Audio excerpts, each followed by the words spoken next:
Je ne me rappelle pas exactement ce qui m'a amené à devenir ébéniste.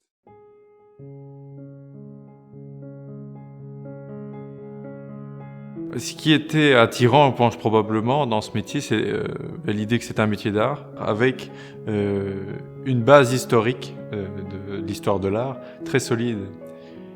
Et en adéquation avec tout ça, une histoire technique aussi qui a beaucoup de sens, une histoire mécanique du bois que je trouvais particulièrement intéressante.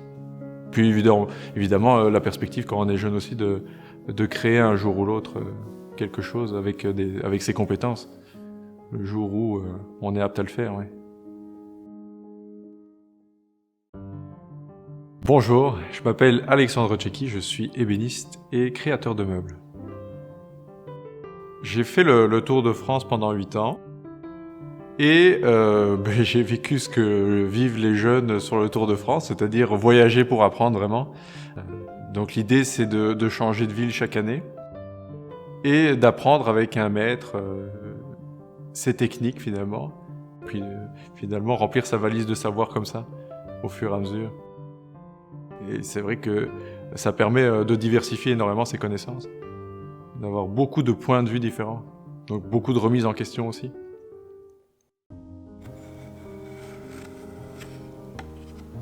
Pour moi, un grand ébéniste, c'est avant tout un grand technicien.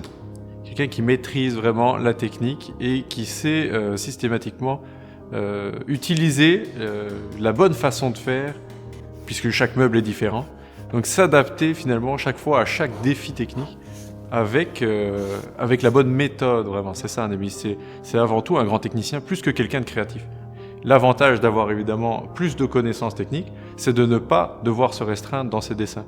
De pouvoir dessiner en laissant de côté l'aspect technique au moment où on dessine, pour définir des volumes, pour chercher les bois qui iront le mieux, etc. Sans jamais se poser la question « Ah non, mais dessine pas ça parce que comment est-ce que tu vas le faire ?» Il ne faut pas se poser ces questions-là, sinon on se restreint. Je suis vraiment quelqu'un qui aime la création, et pas évidemment que les miennes. Je m'appuie souvent même sur celle des autres, je ne le cache pas. Beaucoup de personnes dans l'histoire, de personnages artistiques finalement dans l'histoire, qui m'inspirent par leur façon de voir les choses et qui peuvent être le thème ou le début d'un meuble vraiment. Dans ma vie, l'art a beaucoup de place. En général, j'écoute énormément de musique à la maison. Il y a toujours un fond musical. J'adore vraiment la musique et je suis assez convaincu que ça aide énormément à la création. Une forme de méditation, on va dire. Derrière chaque œuvre, il va y avoir avant tout énormément d'heures de conception, de réflexion et de recherche aussi, finalement, pour arriver à un projet qui est cohérent avant même de pouvoir le mettre en œuvre finalement à l'établi avec les bouts de bois et les essences qu'on va finalement choisir aussi dans un but esthétique. Une fois que le dessin est intéressant, on passe à une conception qui est technique. Et là, on essaye de faire quelque chose le plus parfait possible, je dirais. C'est vrai que quand les gens achètent une œuvre, ils achètent une période de la vie de l'artiste. Ils achètent des préoccupations, ils achètent énormément de réflexion, ils achètent des années d'apprentissage aussi dans la réalisation.